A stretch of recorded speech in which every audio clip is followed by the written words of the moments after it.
ഞായറാഴ്ച ആയിട്ട് വെളുപ്പാങ്കാലത്തെ 4:30 മണിക്ക് എഴുന്നേറ്റ് കുളിയും കാര്യങ്ങളൊക്കെ കഴിഞ്ഞ് ഞാൻ റെഡിയായി നിൽപ്പുണ്ട്. ഇനി മുടിയും കൂടെ കെട്ടിയാൽ മതി. മുടി കെട്ടാൻ വേണ്ടി എനിക്ക് അത്ര വലിയ ചടങ്ങൊന്നുമില്ല. ആകെ 12 മുടികൾ. അപ്പോൾ 2 മുടി എടുത്ത് ക്ലിപ്പ് കുത്തുമ്പോഴത്തേക്ക് എൻ്റെ മുടി കെട്ടും കഴിഞ്ഞ് 5:30 മണിക്കത്തെ കുർബാനക്ക് പോകാൻ വേണ്ടിയിട്ടാണ് ഈ 4:30 മണിക്ക് തന്നെ എഴുന്നേറ്റ് നിൽക്കുന്നത്.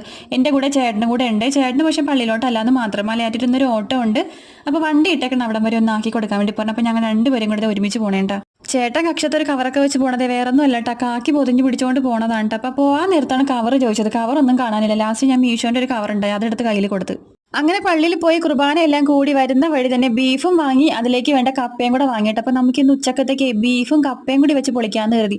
വീട്ടിലോട്ട് വന്ന് കയറിയിട്ടുണ്ട്. ഇനി ആദ്യം തന്നെ പോയി ഡ്രസ്സൊക്കെ മാറിയിട്ട് ചായ തിളപ്പിച്ച് കുടിക്കണം.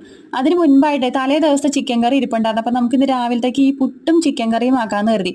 അപ്പോൾ ആ ചിക്കൻ ഒന്ന് തണുപ്പൊക്കെ ഒന്ന് മാറാൻ വേണ്ടിയിട്ട് ഞാൻ പുറത്തെടുത്ത് വെച്ചിട്ടുണ്ട്. അപ്പോഴത്തേക്ക് ഞാൻ ചായയൊക്കെ തിളപ്പിച്ചെടുത്ത് ഒരു ഗ്ലാസ് ചായയും എടുത്തുകൊണ്ട് വന്ന് വാദിക്കെ വന്നിരുന്ന് ഇങ്ങനെ ഊതി ഊതി കുടിക്കുന്നുണ്ട് കേട്ടോ.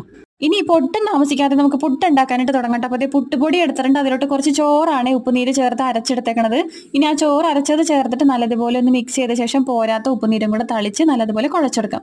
ഈ ചോറ് അരച്ച് ചേർക്കണത് വേറെ ഒന്നും കൊണ്ടിട്ടല്ല, പുട്ടിന് നല്ല പതുമ കിട്ടാൻ വേണ്ടിയിട്ടാണേ. അങ്ങനെ പുട്ടിന് വേണ്ടിയുള്ള തേങ്ങയെല്ലാം ഞാൻ ചിരവി എടുത്തിട്ടുണ്ട്. പുട്ടിന് മാത്രമല്ല കേട്ടോ, കുറച്ച് ചിക്കൻ കറിക്കും കൂടെ വേണം. ചിക്കൻ കറിക്ക് ഒട്ടും ചാറില്ല, ഇങ്ങനെ ഗ്രേവി പിടിച്ചിരിക്കണം. അപ്പം നമുക്ക് ഇത്തിരി ചാറ് വേണ്ടേ പുട്ടിന് ഒഴിച്ച് കഴിക്കാൻ വേണ്ടിയിട്ട്. അപ്പോൾ അതിന് ഇച്ചിരി തേങ്ങാപ്പാലും കൂടെ ഉണ്ടാക്കിയെടുക്കണം. അപ്പോൾ അതുകൊണ്ട് ഞാൻ കുറച്ച് അധികം തേങ്ങ തന്നെ ചിരവി എടുത്തിട്ടുണ്ട് കേട്ടോ.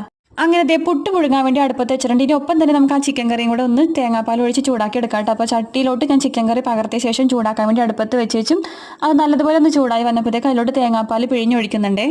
അപ്പോൾ രാവിലത്തെ ഉള്ള പുട്ടും ചിക്കൻ കറി ഇവിടെ റെഡി ആയിട്ടുണ്ട്. തട്ടിക്കൂട്ട് ചിക്കൻ കറിയാണ് കേട്ടോ. നമുക്ക് ഇതൊക്കെ തന്നെ ധാരാളം. ബീഫ് കറിയിലും ഞാൻ ഇതുപോലെ തന്നെ ബാക്കി വരുമ്പോഴത്തേക്കും തേങ്ങാപ്പാൽ ഒഴിച്ചെടുക്കാറുണ്ട് കേട്ടോ, പുട്ടിനൊക്കെ കൂട്ടി കഴിക്കാൻ വേണ്ടിയിട്ട്.